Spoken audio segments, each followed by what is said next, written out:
Hi there everyone and good day. Do you want to know why no one wants to live in Canada? Then this video is for you. Today, as I will discuss a subject based on these reasons, considering Canada's well-known status as one of the best places to live, the information I am about to share with you may seem unexpected at first, but follow me to the end. Subscribe now to this channel and help the community grow. Drop me a message in the comments section and also turn on your notification by hitting the notification button. Now follow me carefully.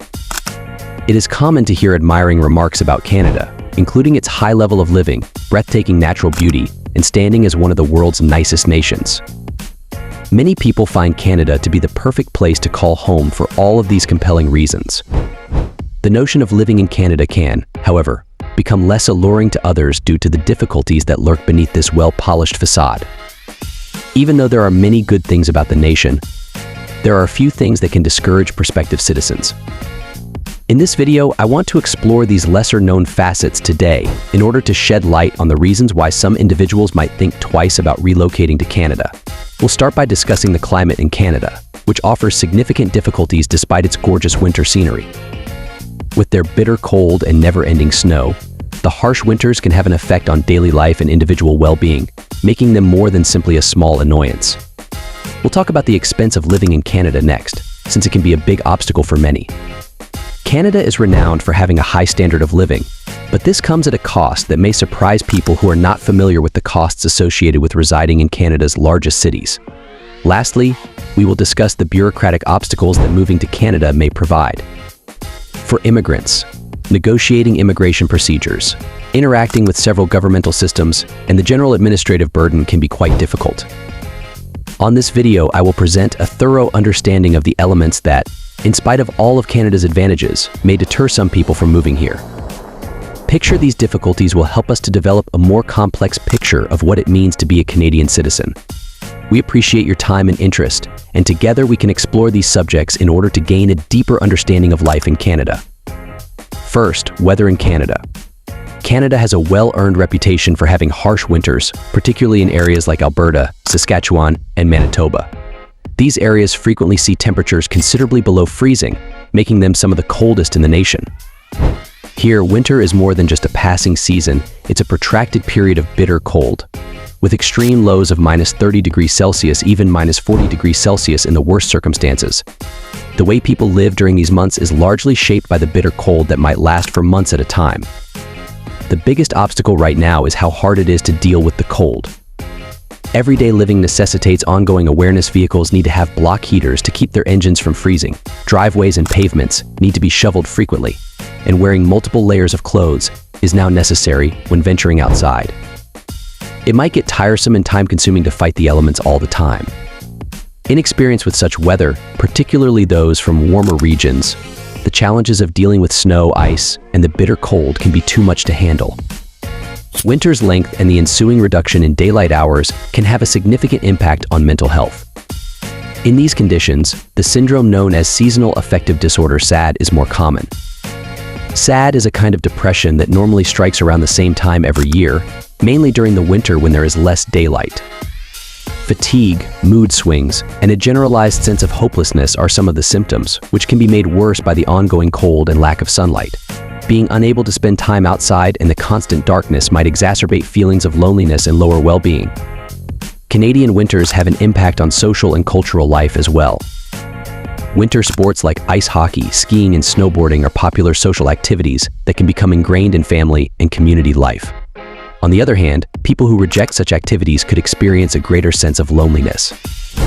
In addition to putting a strain on transportation and heating expenses, the cold can also strain infrastructure and services, which can be quite costly for both individuals and families.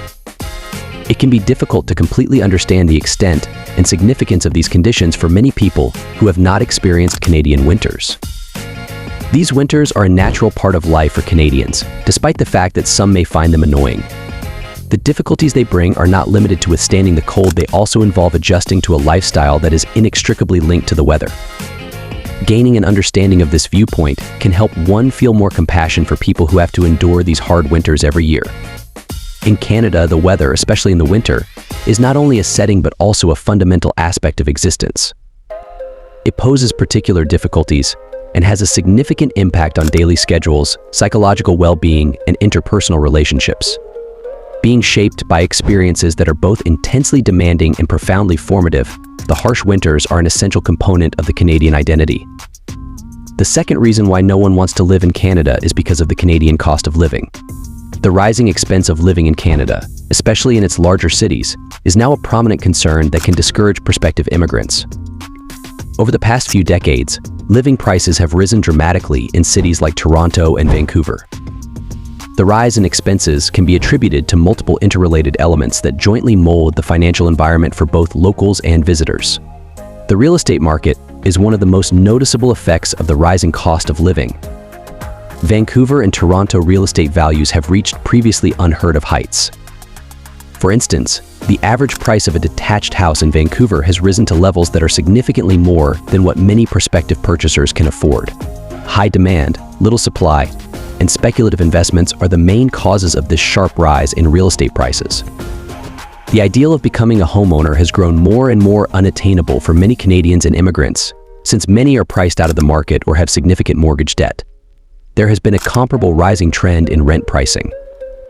Rental expenses can take up a significant amount of a person's salary in places like Toronto and Vancouver. This means that tenants will have to pay large monthly bills for comparatively small living units. Due to this pressure, people and families may be forced to spend a large percentage of their income on housing, which reduces the amount of money available for other needs and discretionary purchases. A person who is thinking about moving to one of these cities may be greatly discouraged by this financial burden. Canadian prices are typically higher than those of many other nations for goods and services. This phenomenon is caused by multiple factors. Because of its large land area and sparse population, logistics and transportation can be more costly in Canada.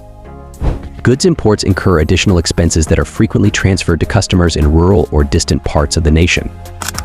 Even though Canada's publicly financed healthcare system eliminates the need for private insurance for certain essential medical treatments, prescription medicines, dental care, and other medical services can still be expensive. The accessibility and availability of these services can differ, which affects total costs. Part of the reason why food can be more expensive in Canada is the expenses incurred by supply chain logistics and shipping. Due to increased demand and operating expenses for grocery stores, the higher cost of living in urban areas also affects food prices. Costs associated with automobile maintenance and public transit may be greater in Canada. Higher gasoline and auto insurance prices, as well as the necessity of traveling farther in some areas, all add to these increased expenses. Both current inhabitants and prospective newcomers are impacted by the high cost of living in major Canadian cities. For numerous individuals and families, it can result in elevated financial strain and a diminished standard of living. These costs can be especially intimidating for immigrants, which makes Canada look less appealing in comparison to nations with more reasonably priced living standards. The cost of living in Canada is fueled by skyrocketing real estate prices, expensive rental rates, and higher costs for goods and services. These financial constraints should be taken into account by anyone thinking about moving to Canada. Knowing these elements makes it easier to see the financial realities of living in Canada's largest cities and highlights the difficult choices that come with moving to such densely populated areas. It can be extremely difficult to navigate Canada's bureaucratic system, especially for immigrants and even long-term residents. Even though the nation's bureaucratic procedures are meant to guarantee accuracy and conformity, they frequently create serious obstacles. This is the third reason why no one wants to live in Canada. The immigration process is one of the hardest parts. The paths to citizenship or permanent residency in Canada are complicated and entail a lot of paperwork for anyone who wants to relocate there. Applicants frequently have to wait a long time for approvals, fill out a lot of paperwork, and give a lot of supporting documentation. People from nations with less stringent or more streamlined immigration laws may find this process particularly intimidating. People may become frustrated and confused due to the form's complexity, the requirement for thorough evidence, and the occasionally ambiguous requirements. Another area where bureaucratic obstacles appear is in the process of obtaining work permits. Securing employment offers, getting employer-specific clearances, and following rules that can change depending on the type of job and the location are all part of the process. For people who are not familiar with the Canadian employment market or who have language problems, this can be very challenging. The hiring procedure is more complicated than it would be in some other nations because of the requirement to adhere to strict guidelines and deadlines. Once in Canada, citizens also have to navigate the healthcare system, which has its own bureaucratic procedures while being sponsored by the government. It can be difficult to manage medical data, comprehend coverage limitations, and register for provincial health insurance. Every province has its own set of rules and regulations, which can be confusing to newcomers and contribute to the unpredictability. For individuals who are unfamiliar with the system, it may be intimidating to comprehend and abide by these restrictions. Another area where bureaucracy can cause problems is the tax system. It can be complicated and time-consuming to comprehend and abide by tax laws, filing procedures, and different deductions. The intricacies involved may intensify due to variations in provincial and federal tax regulations. Municipal laws may also provide challenges. Every town has its own set of policies, ranging from local zoning laws to property taxes. Navigating these municipal regulations can be especially confusing for newcomers, and it could reinforce the impression that Canada has an unduly complicated administrative structure. These bureaucratic obstacles give many people the impression that Canada has a complicated, hard-to-navigate system. Despite the fact that these procedures are set up to guarantee compliance and thoroughness, feelings of discouragement and anger can result from their sheer number and complexity. It can be especially difficult for those from nations with less complex administrative structures to get used to Canada's bureaucratic requirements. The complicated procedures linked to immigration, employment permits, healthcare taxes, and local laws that make up Canada's bureaucratic system can be quite taxing. For individuals who are not used to such administrative obligations, Canada may appear like a challenging country to traverse due to the intricate and time-consuming nature of these procedures. Another reason why no one wants to live in Canada is because of the integration of culture and society in the country. Both a great asset and a major source of difficulties for immigrants is Canada's rich multiculturalism. Intricate obstacles stand in the way of social and cultural integration, even as the nation's variety promotes inclusivity and opens doors to new cultural perspectives. A wide range of cultural norms, customs, and expectations are encountered by immigrants in Canada due to its heterogeneous community. It is necessary for individuals to comprehend and integrate into a complex social fabric. In order to adapt to this diversified environment, it is not enough to simply study about different customs. Diverse cultural traditions, social cues, and conventions may exist within Canadian communities, setting them apart from the newcomer's home country.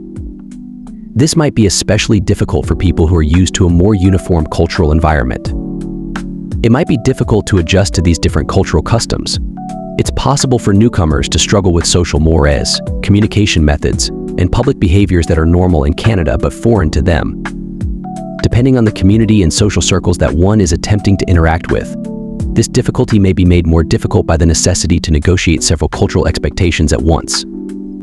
Social isolation is a potential consequence of the difficulty of cultural adaptation. If newcomers are unable to establish relationships in their new setting or struggle to feel like they belong, they may feel alone or alienated. It frequently takes time and effort to build relationships with new communities, and the feeling of loneliness that comes at first can be depressing. The absence of well-known social networks and support systems may make the adjustment feel even more difficult for certain people. The considerable regional variations in Canada's pace of life can have a variety of effects on new arrivals. Smaller communities tend to have slower-paced social interactions and a more laid-back atmosphere. People who are accustomed to fast-paced workplaces or who thrive in high-energy settings may find this slower pace to be oppressive or uninteresting. On the other hand, people accustomed to a slower pace of life may find it overwhelming in busy cities like Toronto and Vancouver due to the fast pace of life there.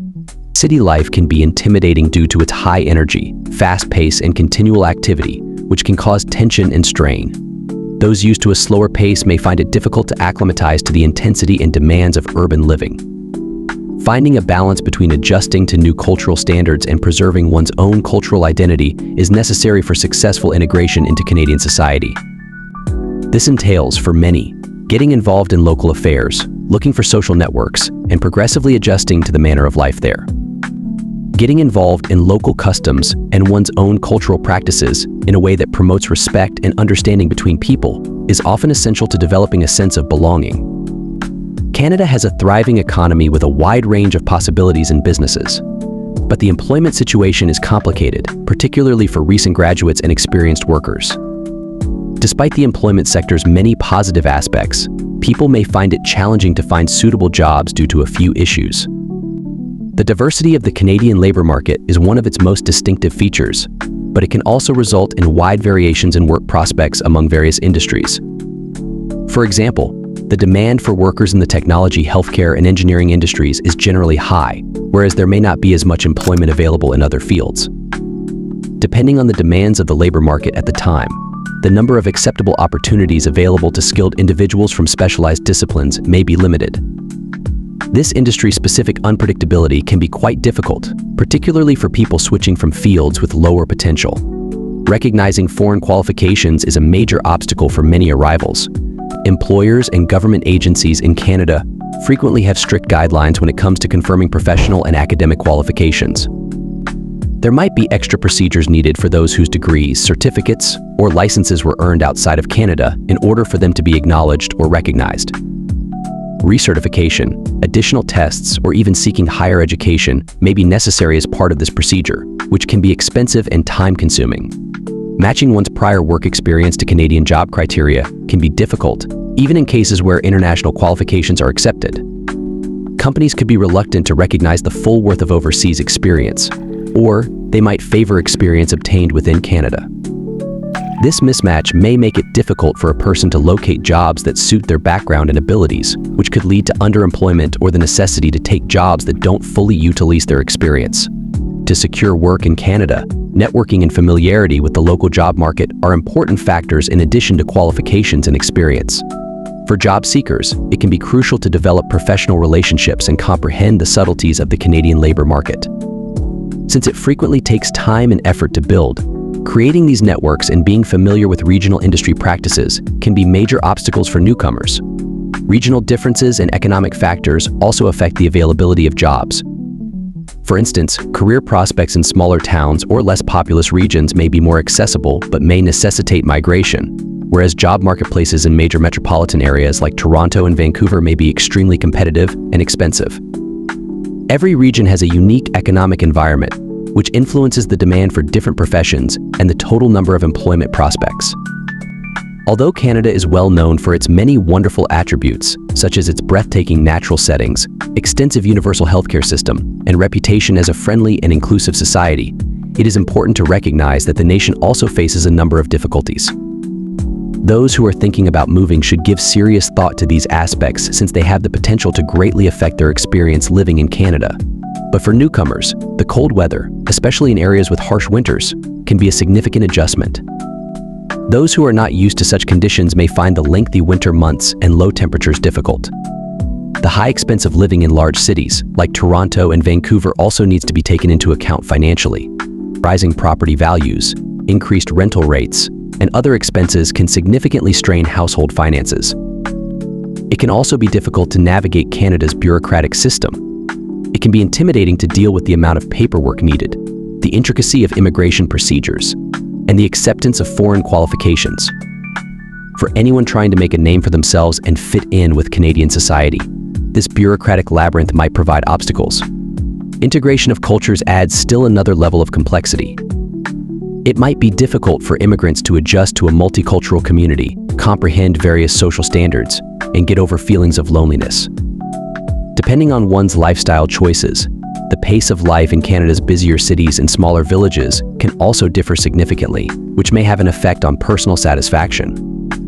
Considering these things, it is imperative that anyone thinking about moving to Canada carefully assess the hurdles involved. Comprehending the nation's inherent and prospective challenges facilitates a more equitable and knowledgeable decision-making procedure. Through recognition and readiness for the intricacies of weather, living expenses, administrative procedures, and cultural adjustment, people can more adeptly maneuver through the shift and make decisions that correspond with their own and occupational objectives. For more videos like this, subscribe to this channel and turn on your notification to get notified with first-hand information.